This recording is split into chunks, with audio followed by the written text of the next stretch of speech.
All right.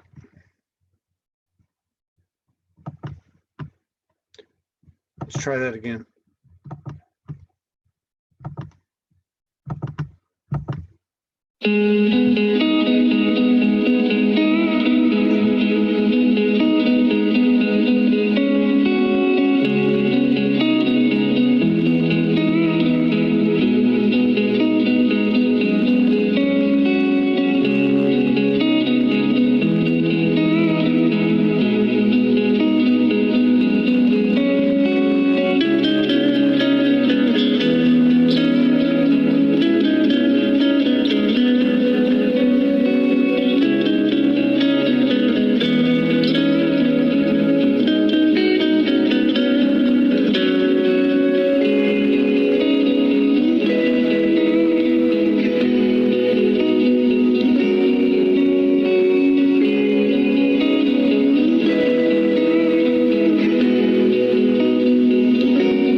All right, we got some weird stuff going on.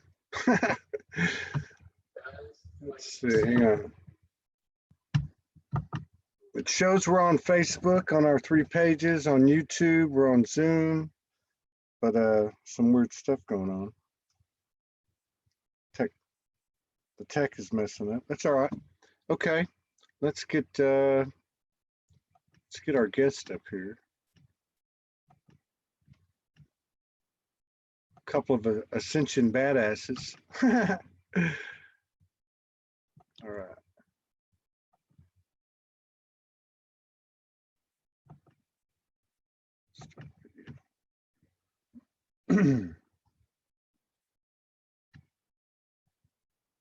What's happening? Wait. Unmute. Wait. Okay, there you go. Man, something weird's going on. It like put us out there like 10 times. We're supposed to go out like on 5 different streams. I don't know. It must be a sign of this next hour we're going to spend. A couple of yeah. Weird is right. Y'all been putting out some great posts lately. Morgan was telling me. I saw a couple of them. Yeah, awesome. So we talked before the equinox, right? Yeah. Yeah, was it a month ago? I think it was about. Probably, yeah. I think y'all were like the first couple we did. So it was very first part of the month. But what did you guys have anything happen at the equinox? Anything? Gosh, we've got to try and remember. Remembering yesterday is pretty hard right now. No kidding, right? What do the ancient Greeks say? There's 2 forms of time, Chronos and Kairos. And Kairos is the heart-centered time, and Chronos is the mechanical time. And, you know, because obviously we run an organization, I've got to go into both, but predominantly my life is I don't quite regularly know what day it is, nor do I really care. It's just like coming to that space. So remembering back into a week is like a little bit funny for us at the moment. Like so much happens. I think what I've noticed lately is that there's some days where there's just this beautiful bliss, and then last night I felt massive energy influx, and really took me quite some time for my body to integrate it. My heart started beating really fast, and I felt this. I just felt huge energy. This is when I was going off to sleep, so it was like 10:30, 11 o'clock at night. I was like jolted awake. I'd just gone off to sleep, jolted awake, and just felt this energy and just had to lie there and breathe into it. And that wasn't because I was snoring at all. And I know, man. I try to sleep on the edge of the bed facing the other way because I feel so bad about it. Yeah. She's like, you always sleep on the edge of the bed. I'm like, I'm trying to be, you know, respectful. I did have to wake you up a couple of times last night because you were snoring. So this happened last night. Yes, I felt that last night. Yeah. Last 2 nights, like I've been woken at mid, like just into the morning, and like just will have to lie there and just be. And like the frequencies through my ears are like incredible at the moment. Mm. It's really, really cool. Mm. Yeah, so I feel as though since equinox, it was if I can feel back to there, it felt quite peaceful for me, and just allowing that flow. And that's when things really started to ramp up in the world as well, with the lockdown and that kind of thing. Well, in our country, Yeah. no, we're not locked down, but there's isolation and things, and that sense of just overall. There was this overall peace, but there was obviously at the 3D level, there's the panic and the fear starting to feel that escalate. But the peace for the equinox, I felt, was really quite blissful. And I've just been out bush too. So I came out of the bush and everything in society had changed. It was quite funny because we're going to isolation. You were in the bush? Yeah. So I told you, man, bush. How long were you in the bush? 4 days. 4 days. Actually, I think that was over equinox. I'm pretty sure it was. Yeah. And like we go into technological shutdown to really help them detach and just get back to center, etc. And so I turned my phone on the last day to organise to go down to our local pub for dinner with a few people, and all the pubs are shut down. And, okay, so can we go out to dinner anywhere? No. Everything's no. It was like, okay, so it was a bit of a culture shock for you. It was a big culture shock. And that's a beautiful thing for us too, is because we haven't watched mainstream media for a long time, so we don't have TV or anything, and so we find out what's going on, like with the general public, from Facebook and just from friends, talking to friends. And so when James came back, it was another level of just going, what is going on? Like, I can't to the pub, and it was funny. Yeah, it was very funny. Yeah, and one of the guys, a couple of the guys, really, they had quite a culture shock too when they came back. Especially because control was the big issue that we were facing out there, like right through. And obviously, with the situation in our country at the moment, there's a lot of the aversion to authority within a lot of people is really, really coming to the fore because of general things that they took for granted.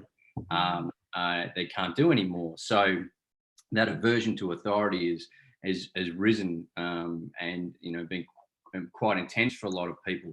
And just getting them to go into that control element, that need to control. One even had OCD, so what do you call it? Obsessive compulsive disorder. And what we do is we don't label those. So one of my big jobs for him was to help him let go of his label, and to realize there's a deeper underlying issue behind, or raising that type of behavior and habitual nature within him. So that was really cool because he actually works in the financial market as well. So he had to go back and oh my God, his world got wiped out. Totally, man. He went to boot camp with you, then came right into a 3D. He was blasted away. Yeah, cool. So are y'all seeing, like, I don't know how to put it, but like, are you seeing anything like 5D? Are you, glitches or, coincidences, or just, well, I guess like things like last night, what happened to you? Because that's happened to me a couple times. Yeah. Like where you got to sit down. I'm like, I know I'm not having a heart attack, but sure feels like it. Yeah, I've definitely felt glitches, and our eldest daughter, she's been like glitching regularly. She's been just going, what happened? And because she's quite usually she's quite present and aware, and so she's also, she's had her deal of this lifetime. She's had quite a lot of control to deal with as well. She's 14. And so, she's just noticing glitching all the time. But people that I've been talking to, friends and women that I work with, they've been having these experiences as well. Like they will do something and then go away and do something and then completely forget what they've done. And so, like, one lady was telling me a story about a ring where she went and put her husband's wedding ring somewhere, and she completely forgot where she put it. And she's walking around going, "Where's my ring?" And one of her friends said, "You just put it over there like 5 minutes ago." And she goes, "I have no memory of doing that whatsoever." For me, it's been, especially the last week, it's been a whole lesson in going back to basics. Like, I've gone back, and I regularly do for my own personal journey, is go back to the fundamentals of the big question: who am I? When I go deeper into that understanding from that place, what does my true self really, really want? Okay, so now what's my next step? And instead of the old architecture of society, which says, right, there's the vision out there, now what do I have to do to get that vision? The old reverse engineering. And certainly in the military, I was taught reverse engineering.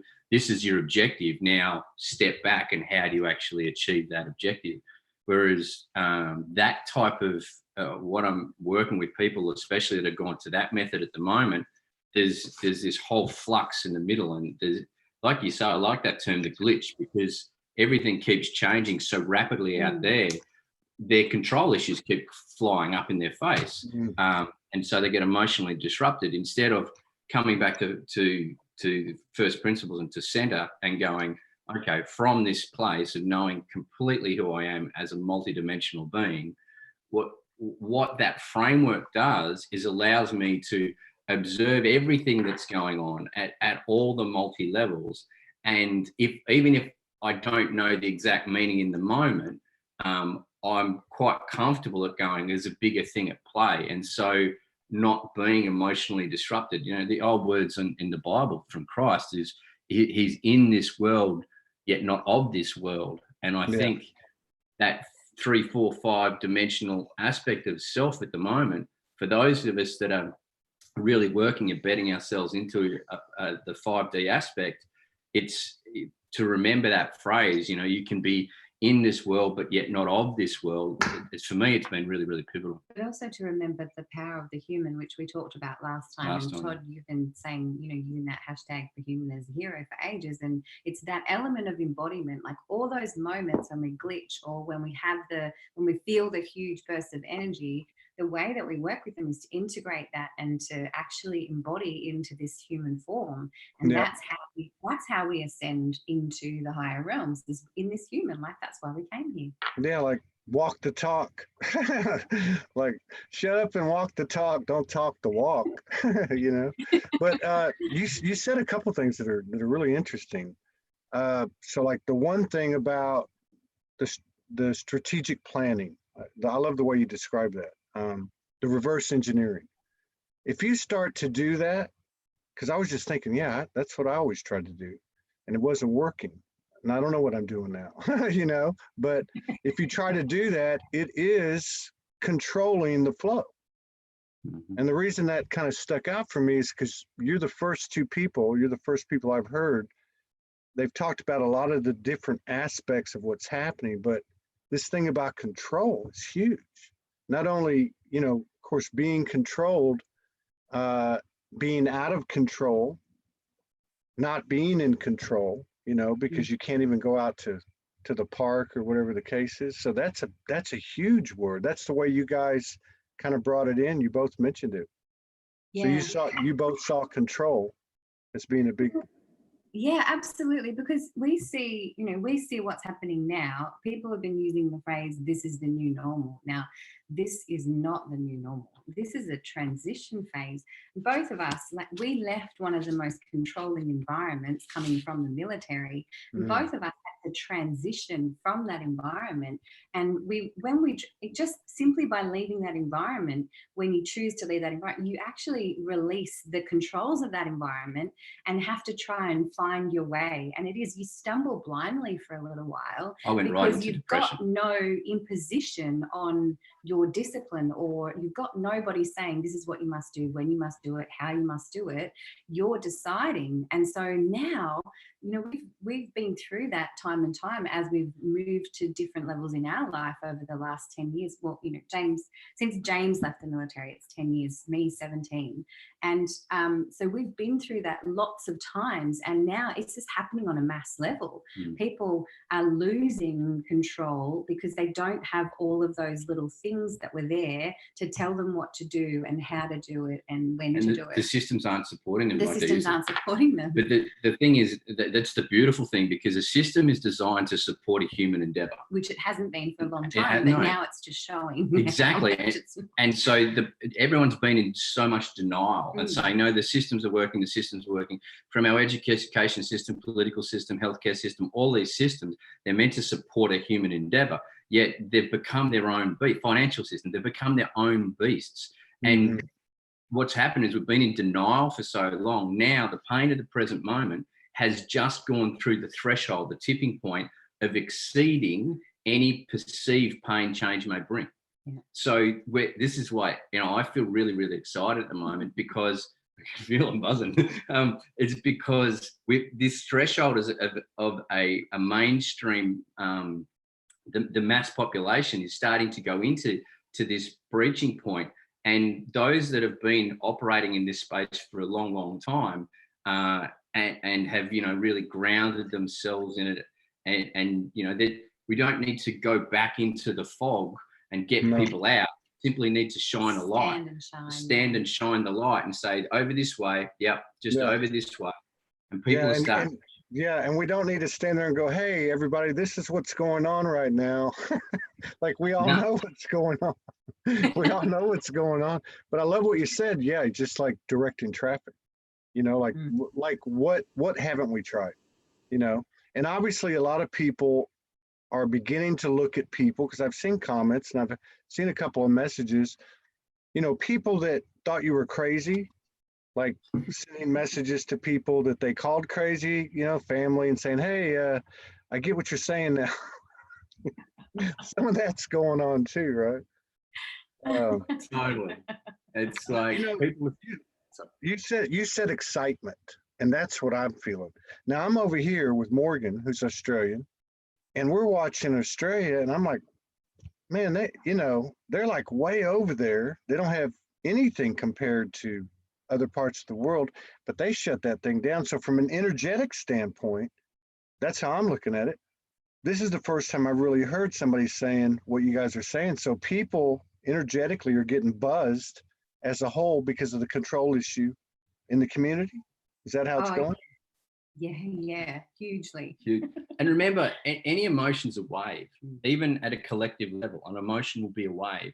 And so the motivator, because we were in such denial, it had to be fear. And so, this whole thing about viruses, luckily people are going out and researching what viruses actually are now. It's really cool. People are starting to step up and actually ask questions. And which is why part of the excitement, because people are asking questions and are going, there's something a bit weird here. Like, because we don't have many cases in our country, yet everything has shut down. And people are like, what's actually going on? This is weird. But this fear thing, we're riding the crescendo. Now, normally what would happen on the way up is people would feel it'd be so intense, it'd be too intense. So we do some suppressive technique, including self-medicate. But I reckon because it's been done on such a collective scale, the wave is so big, it's pushing everyone through any ability to suppress it. Yeah. And so the wave has to go over, and fear and excitement, same energy, just from the poles. Mm-hmm. So, this swing coming towards the excitement, it's just really, really, it's palpable. Yeah, that's right. And it can be a decision between fear and excitement. And there's so much fear. And then that's exacerbated by the mainstream media and government, things like that. And people are losing, like, people have lost their jobs. And so they've progressively shut down different industries, and people are losing their jobs, but they have no idea when it's going to happen. And so it's that element of absolute and complete uncertainty. And we've been dealing quite a lot with death with people that we work with the last year, like death of the old. And that's what's happening too. And we're so afraid of death. We're so in denial of death, and we've tried to push it aside. And death is happening on a daily basis right now, not literally, but actually old ways. Energetically, yeah. If this phase of the ascension had a name or a title, I think it would be polarities on steroids, because the extremes are, you know, like it's almost like a cartoon. I can imagine, as you're telling that story, being in Australia, looking at everything everybody else in the world's looking at, and watching everything get shut down and going, hey, wait a minute. Like, what's going on? I mean, people got to be talking. Do you see a lot of people in Australia, New Zealand that are grounded like you guys?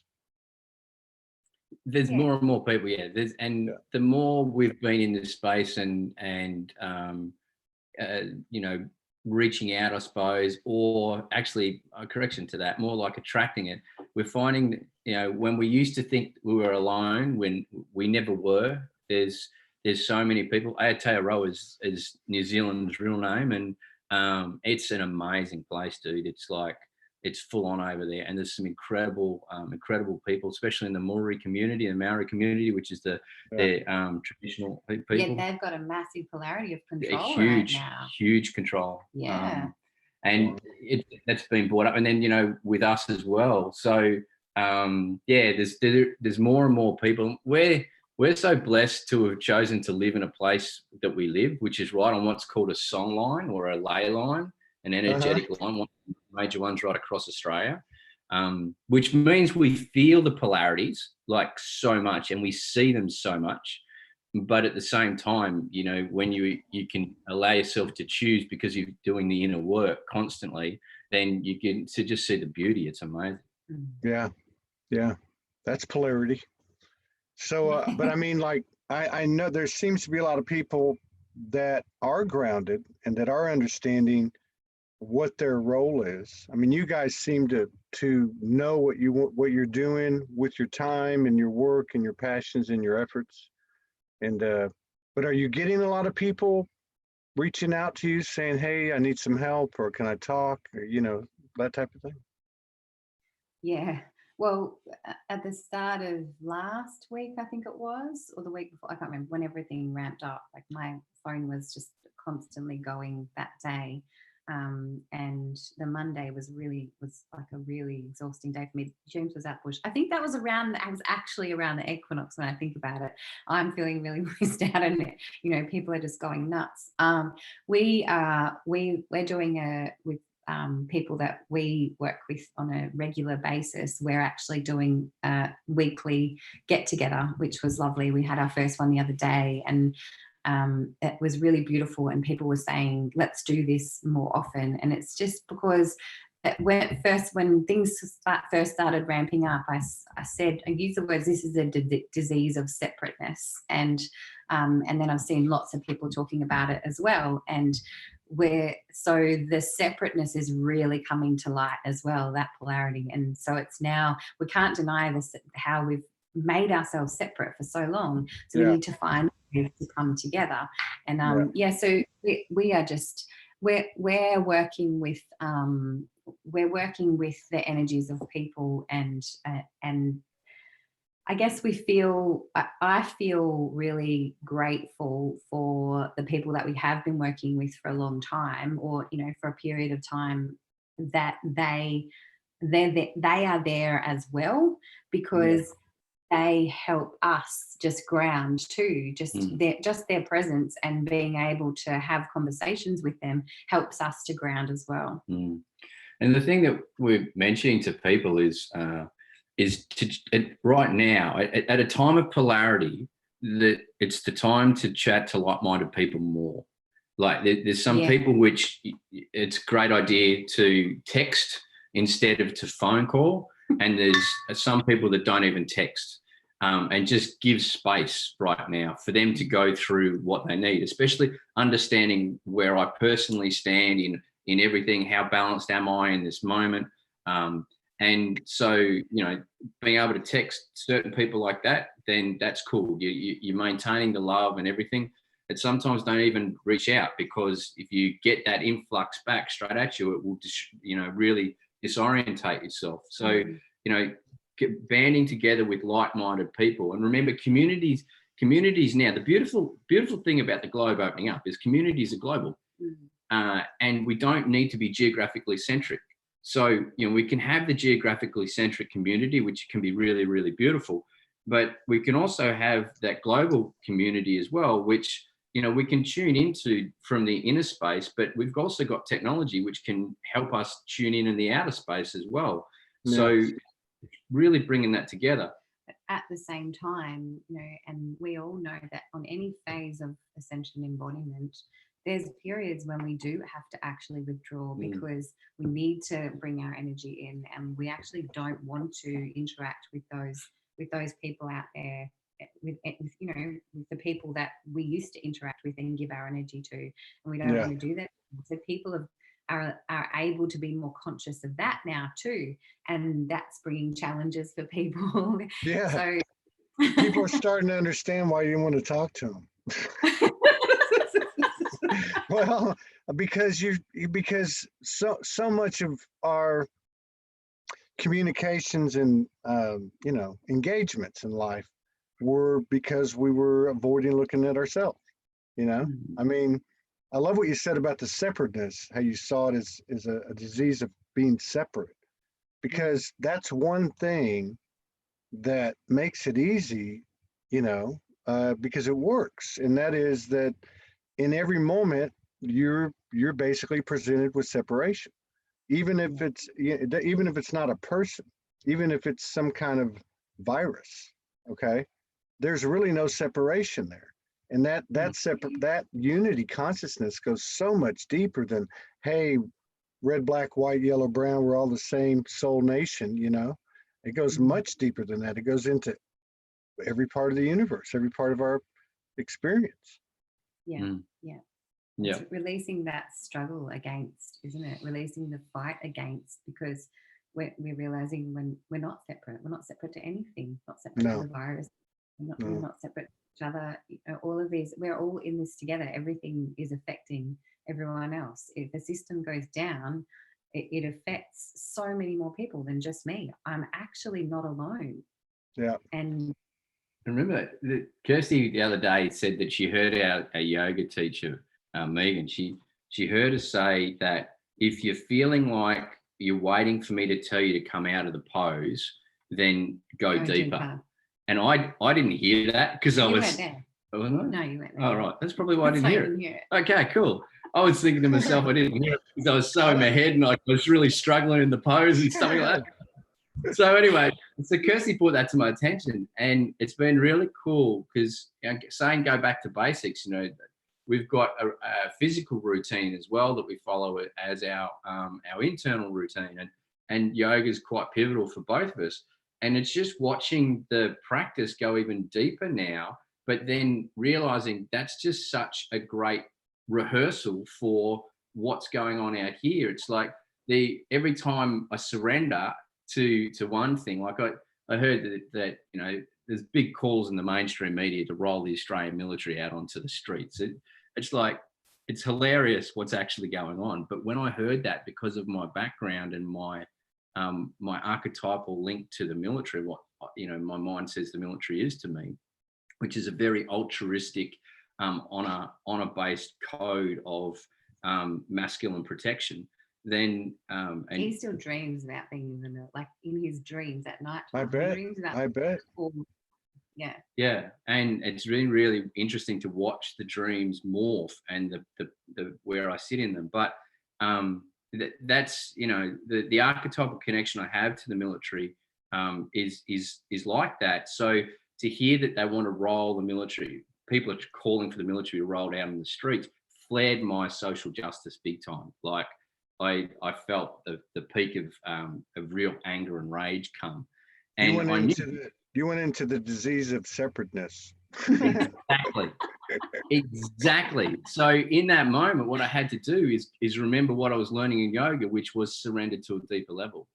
And so many people are going, but what happens if they do this? What happens? Cool. Can you control that? No, we're adamant. We teach that you control three things: your thoughts, your words, your deeds, and you don't control anyone else's, and no one controls yours. That's right. Yeah. So it's coming back. Those are like the subcomponents of your energy. You control your energy. That's it. But those are like the subhuman components. But you know, I'm listening to you, and it's like this is no longer a theory.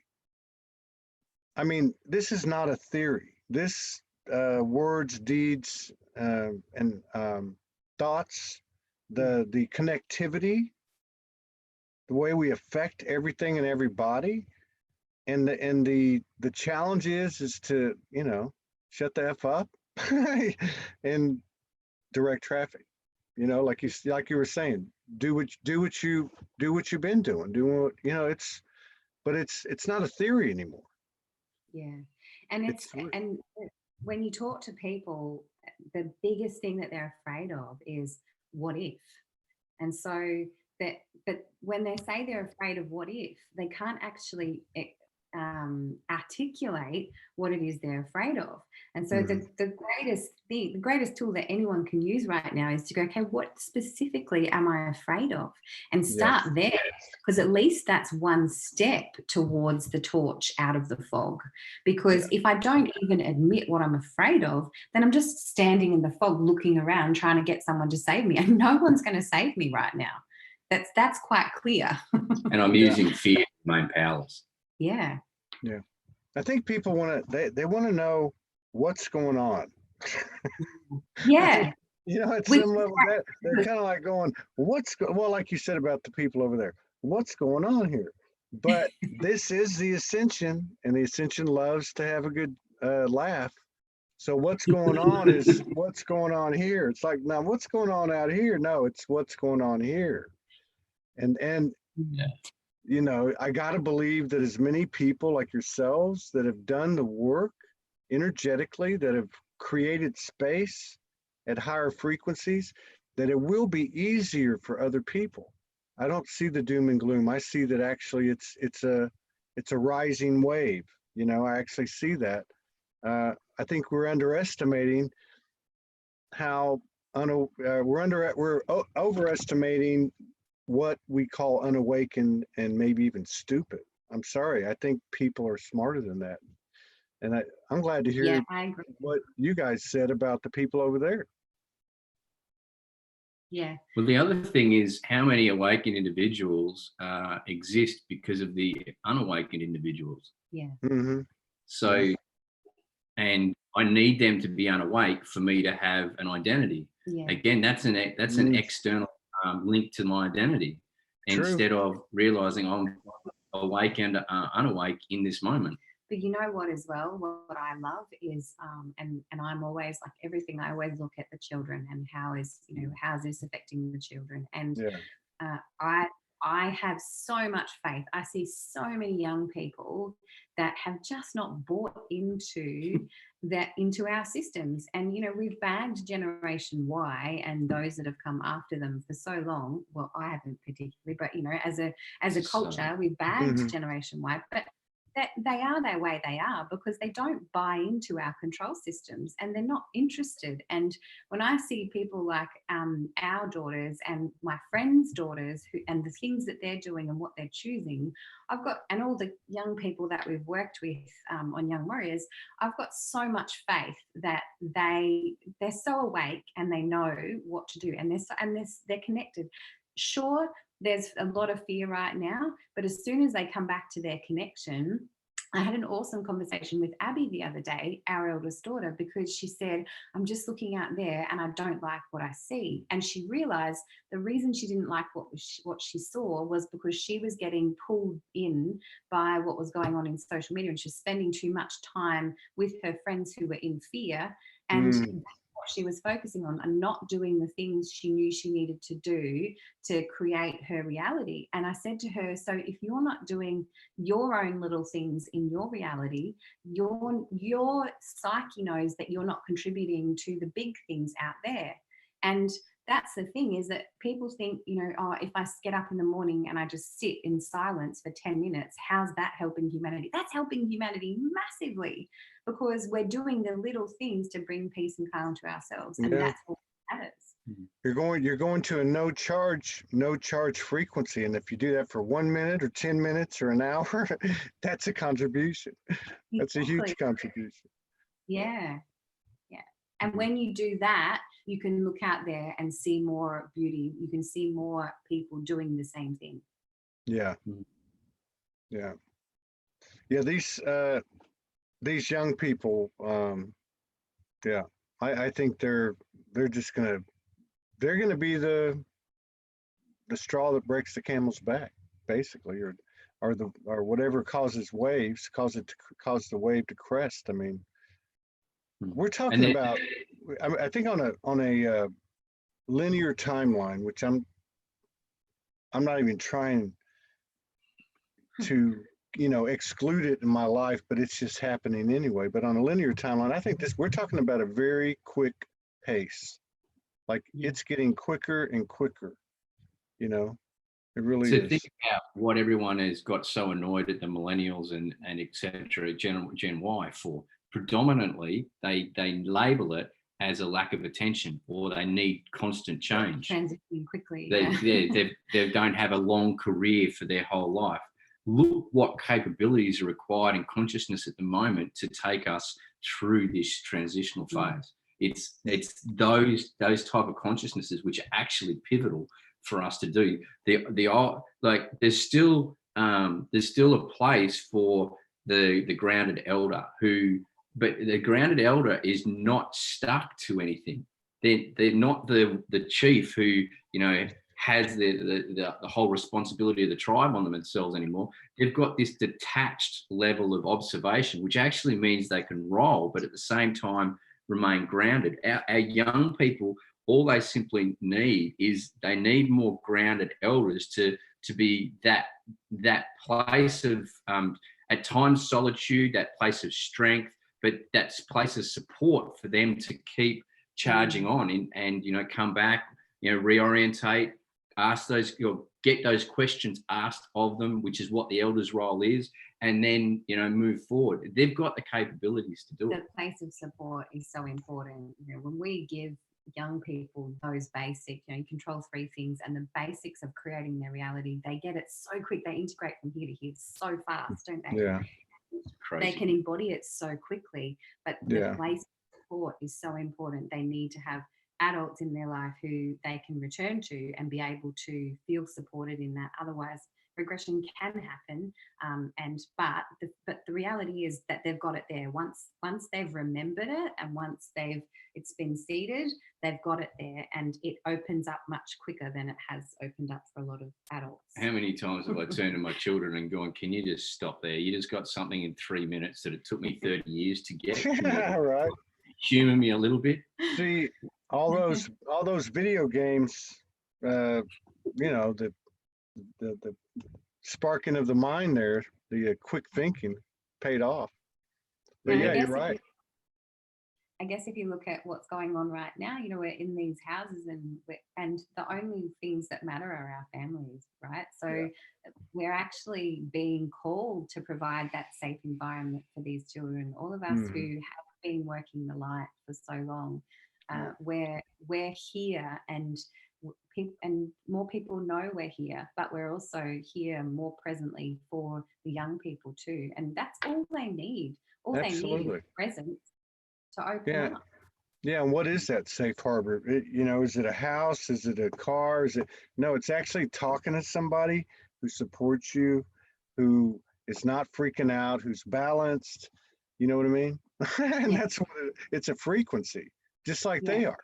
That's why they're so effective, because their frequency is already, on its way, basically. I mean, it's already there. The more conscious they become, I mean, it's like James said, it took her, 3 hours versus 30 years? Just on what you said there too, when we were in the military, like Abby, by the age of 12, had lived in 16 houses.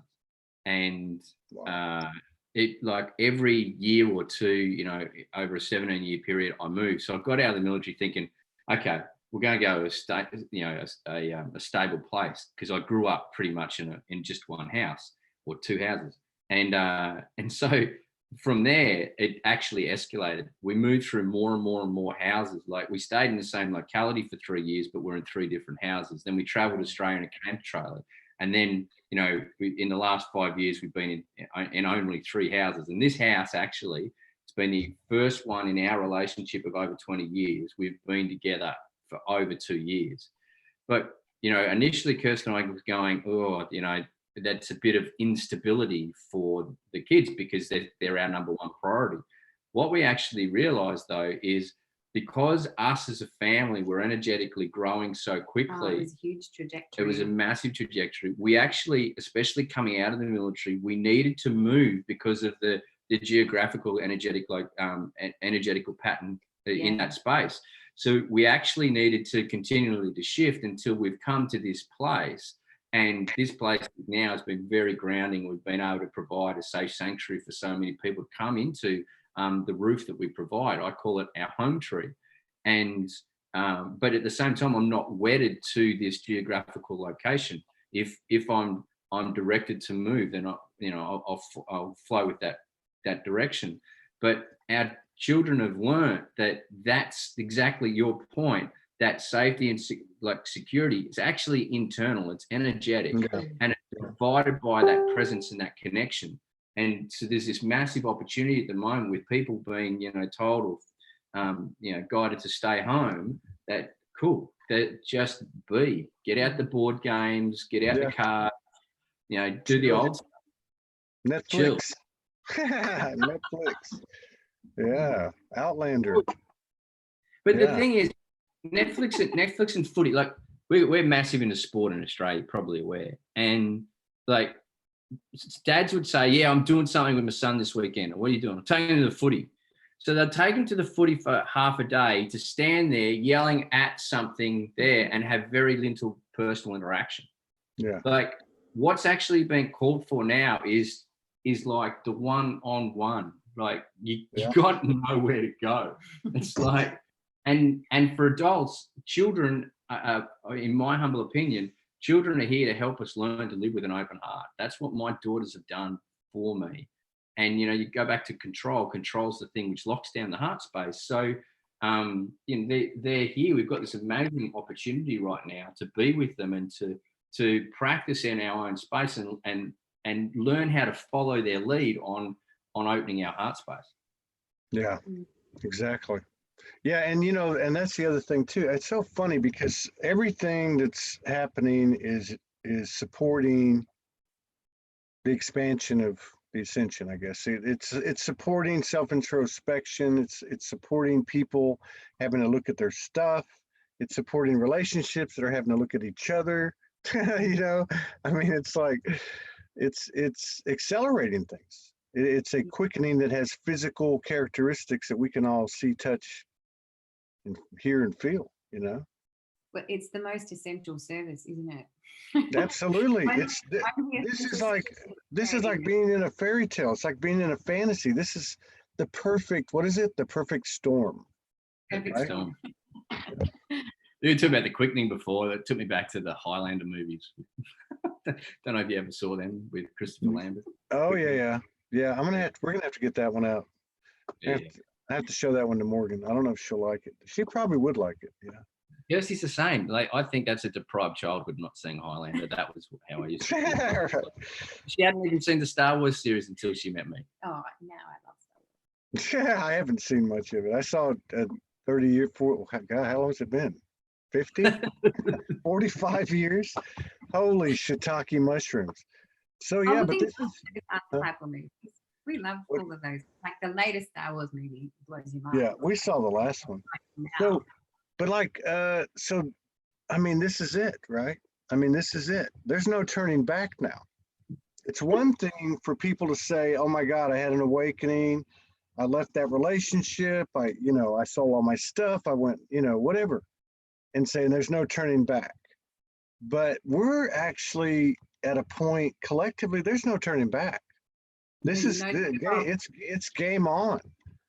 It's game on now. So this is exciting to me. It's exciting. It really, really is. I was going to share an experience we had a number of weeks ago before everything escalated. We were in Cairns and some friends gifted us a trip out to the reef, and the day we arrived to North That's Queensland, the Great Barrier Reef. to the Great Barrier Reef. The day we arrived to North Queensland, there was a cyclone brewing off the coast, and so the weather was really quite crappy for this time of year. And the next day it got worse, and this is the day they booked us to go out onto the boat. And so the swell was pretty high. It was raining, and we both woke up in the morning and went, it's probably not the best time to go out to the reef. But we went anyway because they'd arranged it for us, rather than going, I think we'd like to maybe just wait till Saturday. And we got out there, and it was just, it was lovely. It was lovely to be out on the reef, but I was really sick, and both of us were reflecting, and we were going, this is the perfect example of, there was no getting off. There was no escaping. Even when you went into the water to go snorkeling, the sea state was like really, it was not fun snorkeling. And then you get back on the boat, and there's just no escape from this, everything buffeting us. And it was probably a nice prophecy of what was about to come, I guess. And the only place to go was inside. Yeah. The only place was to sit in stillness and just go inside. Yeah, look at the metaphoric of that physical experience. The whole 2.5-hour trip home, I just had to lie on my back with my eyes closed, not moving, just like feeling everything and just letting it be there. And it was such an awesome metaphor. Yeah. And the kids were fine. Penny ate them out of house and home, And you guys had a physical dimensional premonition. Basically, you had preseason. You had the preseason. We had preseason tickets. And the great thing was you were aware, you were reading the energy too.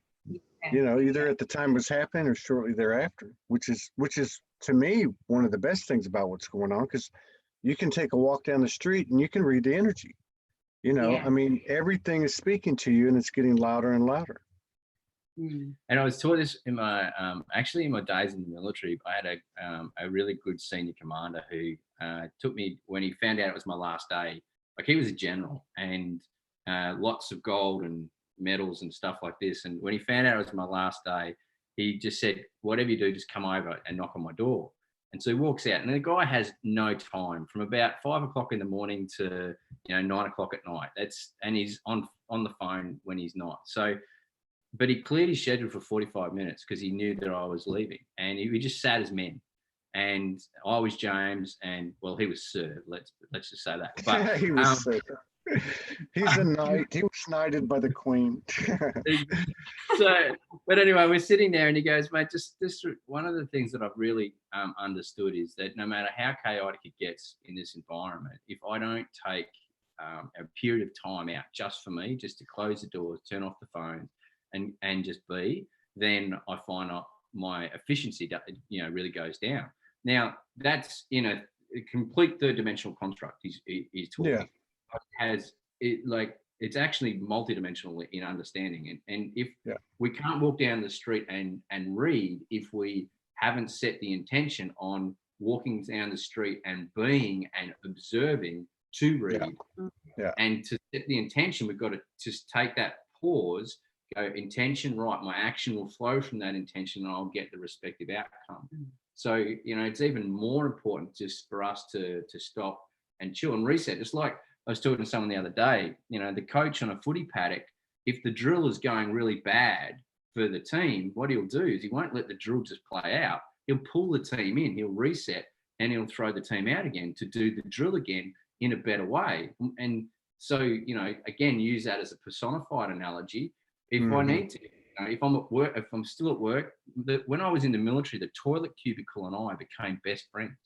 Because I'd go in there, I had post-traumatic stress and lots of stuff, but I was being taught techniques, etc., like heart centering.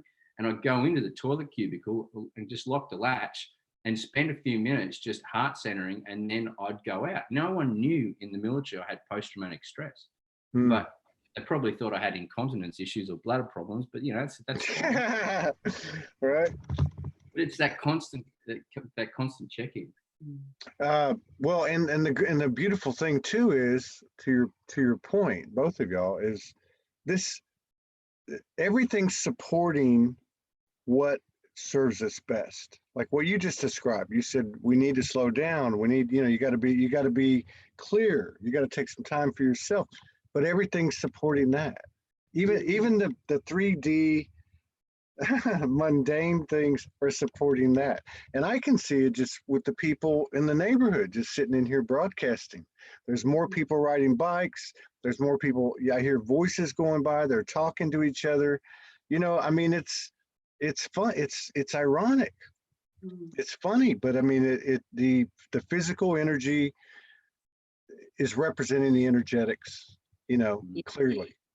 And again, we talked about at the beginning, it's those polarities. We are in a healing crisis because there's never anything wrong. We're in a healing crisis. When we're in a healing crisis and we create the space, then things can look like they're getting worse. But they're getting worse because we're actually giving ourselves the space to put attention on them. Yeah. Purifying. And we're purifying. Yeah. The toxins have to come out. If we're purifying, the toxins have to come out. And when we see the toxins, we go, holy cow.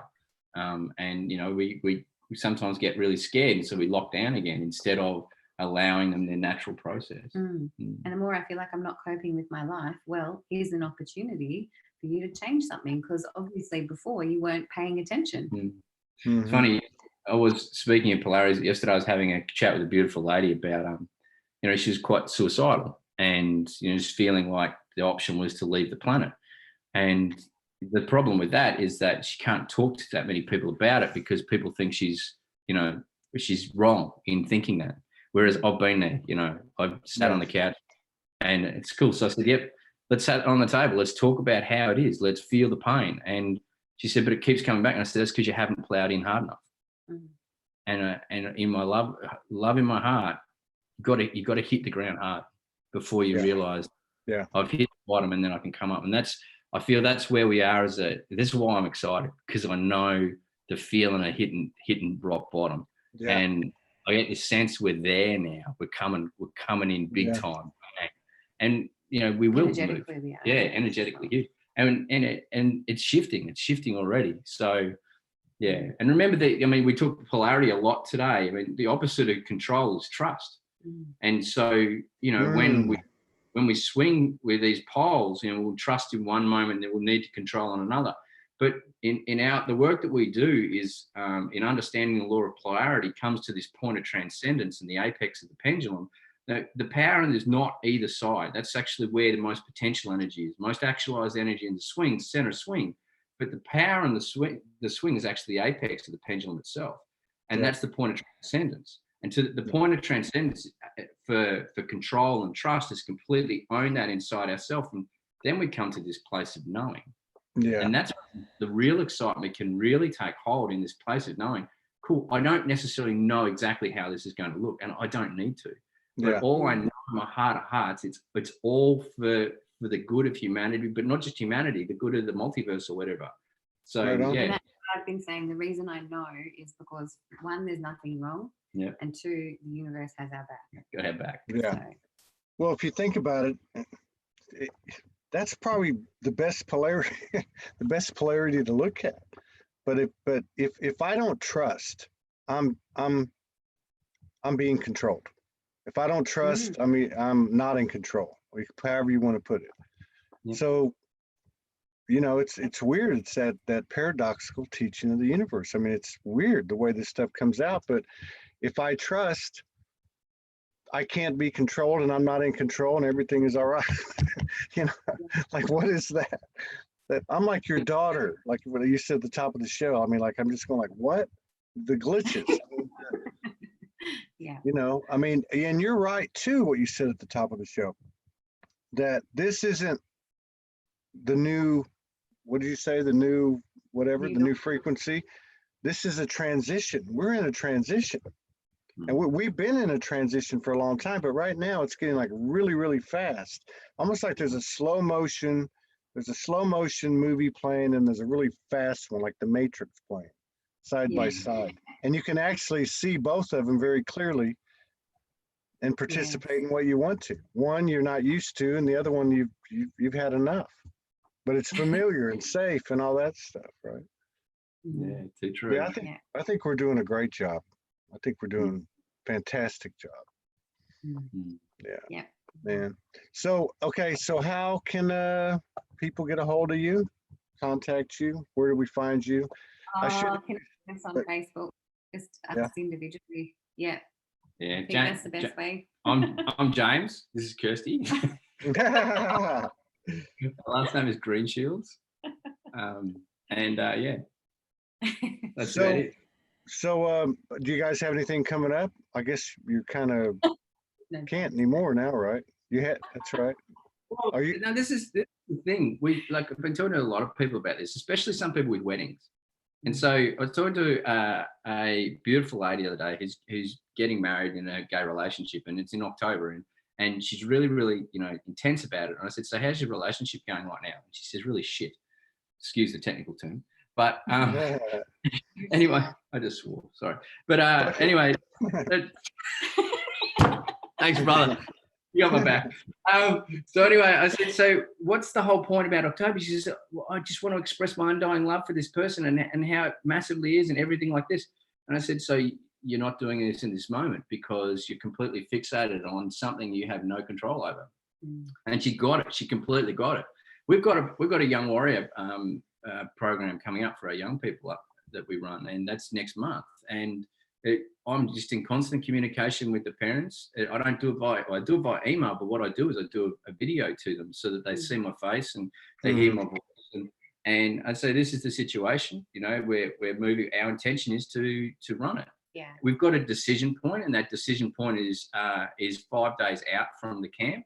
But Yeah. I'm moving forward as though I'm running it. Yeah. We And- hold our intention Yeah. and then just take the appropriate actions, knowing that there's Yeah. always going to be variables that we can't control. And go back to that That's point right. about linear time, it's going to run. Yeah. So it will run when the universe When it's decrees right that it will That's run. right. That's Yeah. right. And you don't even know what's going to happen right up to the last moment. Whether Exactly. you know what I mean? Whatever it is, you don't know. That's very true. On any course. Yeah. Because you get those, like those things come in, like, I got to go do this, or I can't do that. I mean, that's another thing, the telepathy and the sensitivity, the higher sensitivities are, it's everything. Everything's just blowing up, and it's beautiful. And it's exciting. Well, And I'm appreciate it qualified to let you know. Huh? I'm qualified to let you know what getting blown up's all about. So I agree. Yeah, you're wrong. That was the wrong use of words there. That's just me on the third. I can't even talk. I'm telling you, I'm like, I don't even know how I made it today. I told Morgan, let's get a pizza and lay in bed and watch the Viking series all night or something. Yeah. But and it's weird too, because you can function and you like pop back in and out. It's like being in two worlds. I feel like I'm glitching. I love that you said it about your daughter. Now I don't feel alone. But I think we're all doing a great job. Well, I'll catch you guys again next time, maybe in a few weeks, and see what's thanks. happening. Yeah, it's always good talking to y'all. Yeah, You too. Thanks for doing what you're doing, brother.